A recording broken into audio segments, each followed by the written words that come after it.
vínculo de los talamontes con el crimen organizado.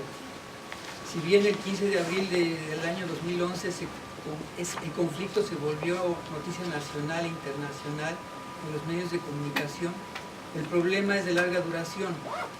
Una serie de asesinatos, algunos secuestros, extorsiones previos a esa fecha, así como el posible vínculo de algunas autoridades locales con el crimen organizado, multiplicaron la indignación de la población local hasta dando paso a un movimiento social muy intenso y dinámico que desembocó en la formación de un nuevo gobierno local que se llama de usos y costumbres. El escenario. Son muchas las noticias y varios los analistas que han estado dando cuenta de la forma que surgieron las autodefensas en Michoacán y de la manera en que se extendieron a diferentes regiones, en particular en 20 municipios. En general, esos municipios tienen como denominador común la presencia de un grupo organizado que bien puede calificarse de mafia y que cobraba cuotas a empresarios, comerciantes y a diversos habitantes. Al inicio, en teoría, vendían protección frente a un grupo criminal vinculado al tráfico ilegal de drogas que actuaba con total impunidad, aterrorizando a la población y cometiendo numerosos actos ilícitos. Muchos de los municipios donde operan las autodefensas forman parte de la Tierra Caliente. Se trata de una amplia región que inicia en el sur de Jalisco, atraviesa todo el estado de Michoacán, llegando incluso a una parte de Guerrero y el estado de México. Por sus dimensiones y características, la Tierra Caliente michoacana se subdivide en dos grandes zonas en las que existe una importante producción agrícola como el limón y los melones. Dicho potencial productivo se debe en parte a la infraestructura de riego que el Estado mexicano construyó a través de las comisiones hidrológicas de Tepalcatepec y de Balsas entre los años de 1949 y 1976, una experiencia de desarrollo integral inspirada en el caso de la Autoridad del Valle del Tennessee aquí en los Estados Unidos. La extensa región calentana colinda y es al mismo tiempo parte de la Sierra Madre del Sur, una cadena montañosa que llega hasta el Océano Pacífico, atravesando todo Michoacán para prolongarse hasta hacia Guerrero, un enorme territorio que presenta condiciones adecuadas para la producción de amapola y marihuana. Además, una buena parte de la región costera es rica en minerales, por lo que se ha desarrollado ahí una industria significativa, la cual ha pasado por distintas etapas a través de la historia. Un proceso muy importante que tiene que ver con la Comisión Hidrológica de la Cuenca del Río Balsas, etapa en la que se construyó una gran planta hidroeléctrica, un inmenso complejo industrial para la producción de acero, así como el estratégico puerto de Lázaro Cárdenas, una puerta de entrada y salida hacia el Pacífico. En la región Sierra Costa se encuentran algunos de los municipios donde se crearon las bases de autodefensa: Aguililla, Aquila, Cualcomán y Chinicuila. Otros municipios donde han operado las autodefensas forman parte de la Sierra Purépech y la región lacustre, como son Los Reyes, Peribán, Tancítaro, Uruapan, Taretan y Pascua. Además de las actividades económicas vinculadas a la explotación del bosque, en algunos de estos municipios existe una producción muy significativa de aguacate. De hecho, la enorme demanda norteamericana sobre ese producto ha generado un incremento significativo del área de cultivo en una buena porción de la zona que Luis González y González llamó región de los balcones, por constituir una suerte de bisagra entre el eje neovolcánico y la Tierra Caliente.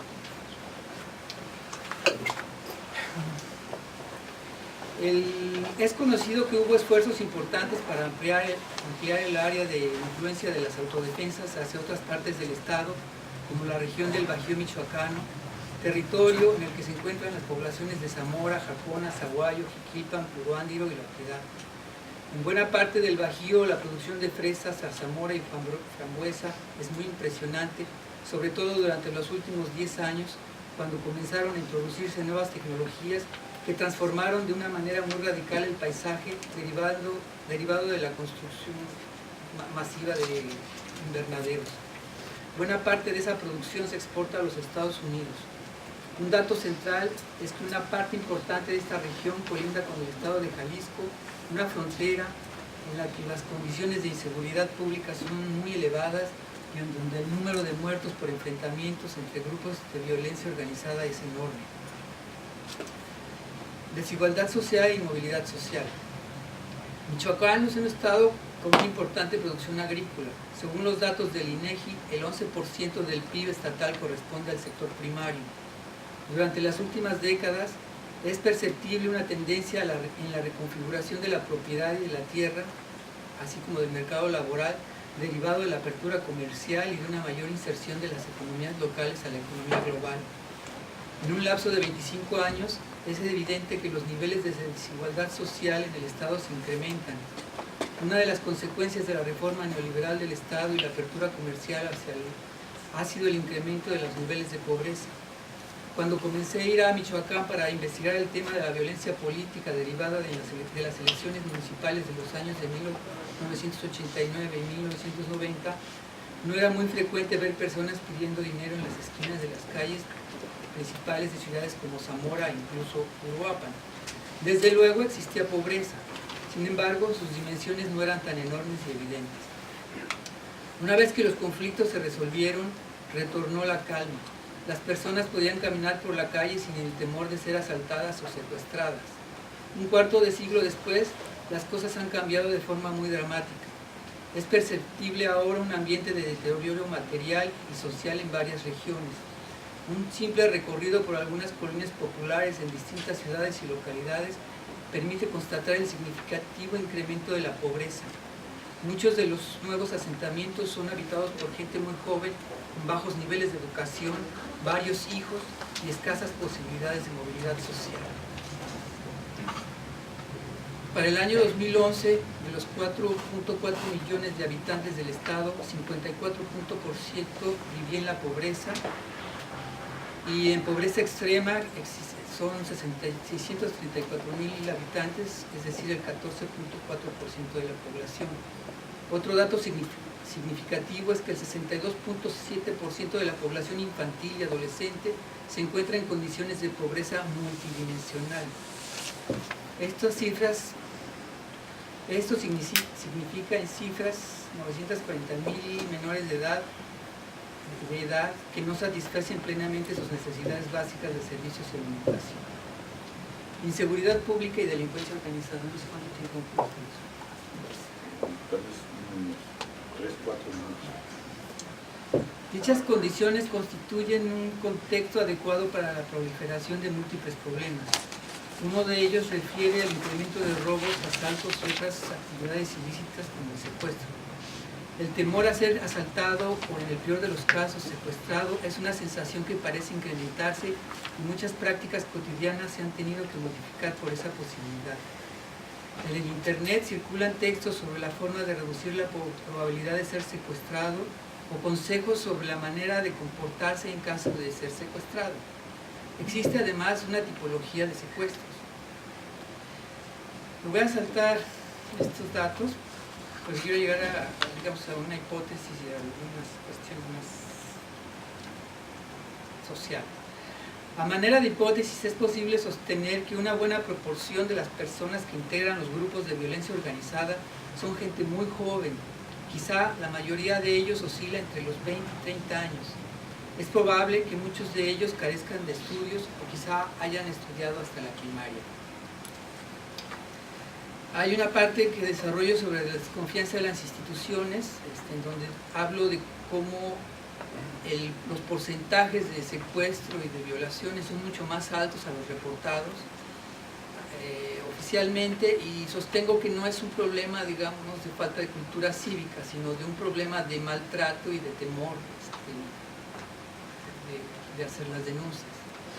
Existe al mismo tiempo una gran desconfianza entre los partidos sobre los partidos políticos. En las conversaciones informales es algo que siempre surge con mucha frecuencia. Un caso muy extremo de esta desconfianza es otra vez el caso de Cherán, donde el nuevo método de elección del gobierno local excluye a los partidos políticos. Otro tema es el gran vínculo de la economía michoacana con la norteamericana. Ya he dicho algunos datos al respecto, y la migración tan enorme que ha existido desde hace un siglo hacia acá. Solo algunos datos. Según Gustavo Moar, un analista del periódico Excelsior, que sabe bastante sobre estos temas, durante los últimos 4 años de la administración de Obama, más de 2 millones de personas fueron expulsadas o rechazadas por las autoridades migratorias de los Estados Unidos, 70% de los cuales son mexicanos.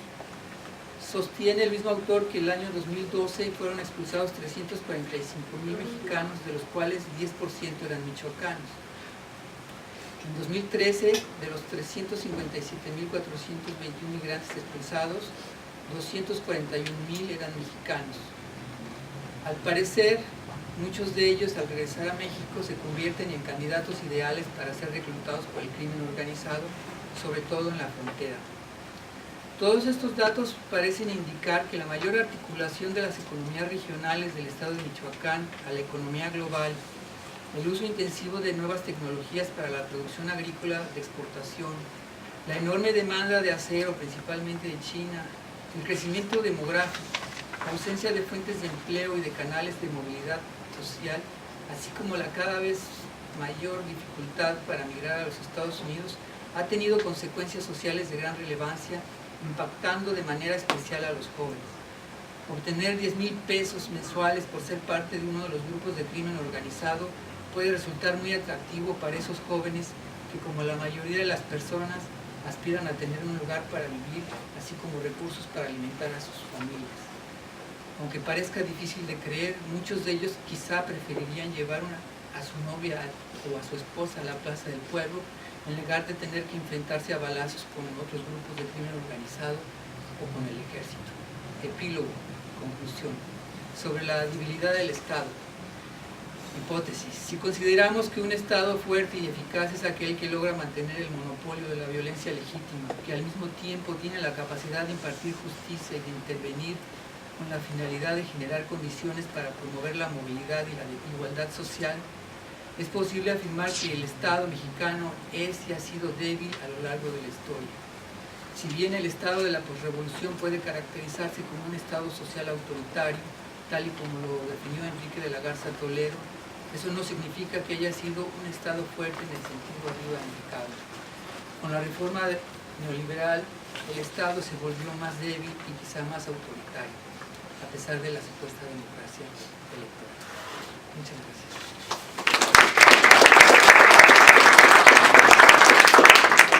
Thank you so much. Our next speaker is Octavio Montes, who, like Marco, is a social anthropologist, trained first in the Universidad Autónoma de Puebla, and with his doctorate from Colegio Michoacán. Marco, I should have said, is a PhD from anthropology from my own alma mater, the Universidad Autónoma Metropolitana. And Octavio is the author of, among other works, of this book, which is a major ethnographic study of the hydraulic project in the Valesas region, which is at the core very much of the heart of the drug trade. So welcome. Muy bien, bueno, yo me voy a exponer en español, posteriormente le pasaré a Vania el texto en inglés para que lo circule. El tema es territorialidad regional, familia extensa y municipio. 3 líneas para comprender qué está pasando en Michoacán y más bien qué pasó en Michoacán para que estuviera como ahora está. Este trabajo está basado en la experiencia de 12 años de investigación en el estado de Michoacán, el cual ha cambiado en términos teóricos y metodológicos tanto la investigación como el Estado, de manera circunstancial, adecuándose a los distintos tonos políticos y culturales que se han presentado en estos años. Cuando yo llegué a Michoacán, había sucedido una aparente transición democrática en donde se daba fin a lo que Vargas Llosa llamaría la dictadura perfecta, la dictadura de partido, del PRI. A nivel federal, el triunfo del partido de derecha fue claro. En Michoacán había triunfado el partido que representaba una facción de la izquierda,